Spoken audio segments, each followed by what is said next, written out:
Yeah. Pope Leo has cited Matthew 25:35 to critique Donald Trump's mass deportation agenda. How would you respond to Pope Leo in Scripture? So you want me to give you a theological dissertation? All right. I'll tell you what, I'll post it on my website later today, but let me give you a quick summary. Borders and walls are biblical. From the Old Testament to the New, God has allowed us to set up our civil societies and have separate nations. Immigration is not something that's frowned upon in Scripture. In fact, it's welcome. We're to welcome the sojourner and love our neighbor as ourselves. But what's also important in the Bible is that assimilation is expected and anticipated and proper. When someone comes into your country, comes into your nation, they do not have the right to change its laws or to change its society. They're expected to assimilate.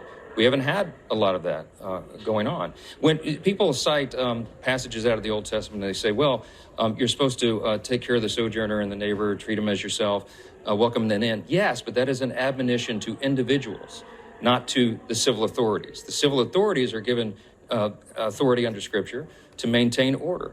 Romans 12, you want to do this? Romans 13 says that the civil authorities are God's agents of wrath to bring punishment upon the wrongdoer. And it says if you do right, you have no fear of the civil authorities, but those civil authorities are necessary. It's a calling. It's a calling to maintain order in society, and we have not had that. When Biden and Harris opened the borders wide for 4 years, we had as many as 20 million illegals come across the country, and we all know many dangerous people, hardened criminals, child molesters, rapists, murderers, all the rest, terrorists who came into the country. We did not take care of our borders. Sovereign borders are biblical and good and right, and they're just, because it's not because we hate the people on the outside, it's because we love the people on the inside. We should love our neighbor as ourselves, as individuals, but as the civil authority and the government has to maintain the law. And that is biblical, and it's right, and it's just, and I'm happy to have this lengthy debate with anybody any time they want to, and I'll post on my X page the longer dissertation on that for you today, okay? Thank y'all so much. Hi, Mike. I'm Brian. So, as someone raised Roman Catholic, the OG Christian religion, well, Eastern Orthodox could be OG as well if we want to be accurate about it. Just 972 years of sibling silent treatment. But also being someone who was sent to 13 years of Catholic schooling, K through 12. Yeah. And having read the Bible cover to cover in that time period, I can honestly say that your argument's bullshit. Just a big old steaming pile of it. Like, smells really bad. So let's start with your first claim.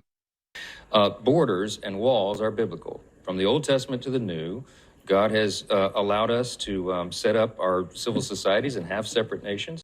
That statement is partly true and strategically misleading.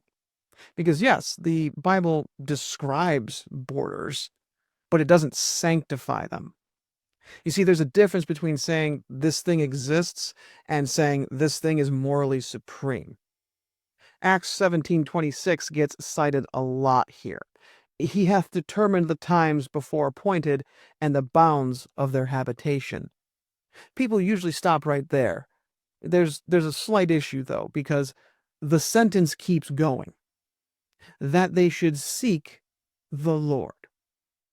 You see, that's the purpose clause. That's the why.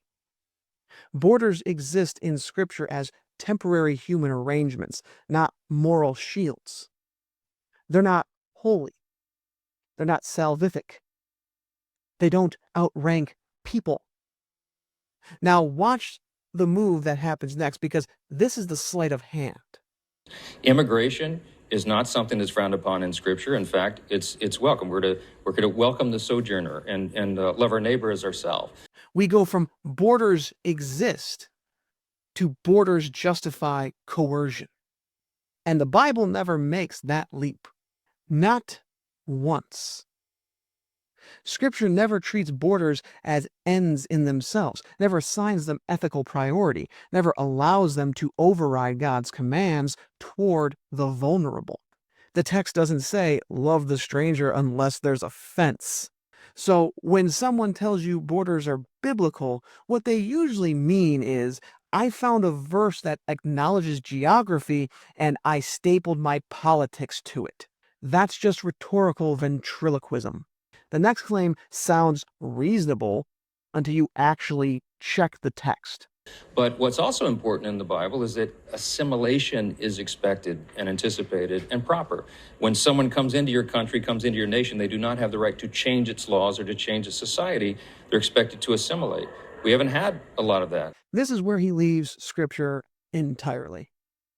There is no biblical command, none, that the stranger must assimilate culturally, politically, or socially. Not one verse. Not one that says you should change who you are to stay here. What the law actually says is this: Leviticus 19:34, "The stranger that dwelleth with you shall be unto you as one born among you." That is equal standing, not conditional belonging, not probationary humanity. And it gets clearer. Numbers 15:16, "One law and one manner shall be for you and for the stranger that sojourneth with you." That requirement is legal equality, not cultural conformity. Same law, same protection, same dignity. Now, notice what the Bible doesn't do. Abraham never assimilates. Moses never assimilates. Israel in exile never assimilates. Jesus never assimilates. Hey, Mike, that's kind of why they nailed him to a fucking tree. The fact is, resisting assimilation is often portrayed as faithfulness. Assimilation as a moral demand is a modern nationalist concept. It does not come from Scripture. When someone tells you the Bible expects immigrants to assimilate, what they're really saying is, I prefer order to equality, and I'd like God to co-sign that. The text doesn't. Then comes this line. When someone comes into your country, comes into your nation, they do not have the right to change its laws or to change its society. They do not have the right to change its laws or its society. That is a political claim, not a scriptural one. The Bible simply does not say that. In fact, Scripture repeatedly shows the opposite. Outsiders influence societies all the time, and the Bible never treats that as illegitimate. Joseph reshapes Egypt. Ruth reshapes Israel's lineage. Esther reshapes Persian policy. Christianity itself reshapes Rome. At no point does the Bible pause and say, hold on, these people don't belong here. They're changing things. What Scripture does stop for, repeatedly, is unjust law. Isaiah 10:1, "Woe unto them that decree unrighteous decrees." Not unrighteous people, unrighteous laws. If a law harms the stranger, Scripture does not command obedience to it. It condemns it. So when someone says immigrants don't have the right to change society, what they're really defending isn't biblical order. It's the assumption that existing order is already righteous. The Bible never grants that assumption. Next claim. When people cite passages out of the Old Testament, they say, well, you're supposed to take care of the sojourner and the neighbor, treat them as yourself, welcome them in. Yes, but that is an admonition to individuals, not to the civil authorities. The civil authorities are given authority under Scripture to maintain order. Romans 12, you want to do this? Romans 13 says that the civil authorities are God's agents of wrath to bring punishment upon the wrongdoer. And it says if you do right, you have no fear of the civil authorities, but those civil authorities are necessary. It's a calling. It's a calling to maintain order in society, and we have not had that. That is flatly false, textually indefensible. The commands to care for the stranger do not primarily appear in private moral advice. They appear in civil law codes. Leviticus, Deuteronomy, Exodus. These are instructions given to governing Israel, not suggestions for personal kindness. Example, Leviticus 24:22. Ye shall have one manner of law as well for the stranger as for one of your own country. That is not private charity, that is state-administered justice. Here's another, Deuteronomy 27:19. Cursed be he that perverteth the judgment of the stranger. Judgment is a legal function. Courts do that. Governments do judgment. This is a command aimed directly at authority. So when someone says caring for the stranger is only an individual responsibility, what they're doing is shrinking God's law to protect the state from accountability. That argument doesn't survive contact with the Torah. It collapses under it. Now, we get to the favorite citation. Romans 13. The civil authorities are given authority under Scripture to maintain order. Romans 12, you want to do this? Romans 13 says that the civil authorities are God's agents of wrath to bring punishment upon the wrongdoer. Civil authorities are God's agents of wrath. See, that is the correct verse and the incorrect scope. Romans 13 says civil authorities punish wrongdoers. It does not define wrong as existing, migrating, or trying to survive. Scripture defines wrongdoing morally, not bureaucratically. And context matters, especially when you're quoting Paul. Romans 13 is not a standalone license for state power. It is immediately bounded by Romans 12. You know that thing you tried to skip over? Romans 12:17, recompense to no man evil for evil. Meaning authority does not get to baptize harm and call it righteousness. And when civil authority directly contradicts God's commands, Scripture is also very explicit.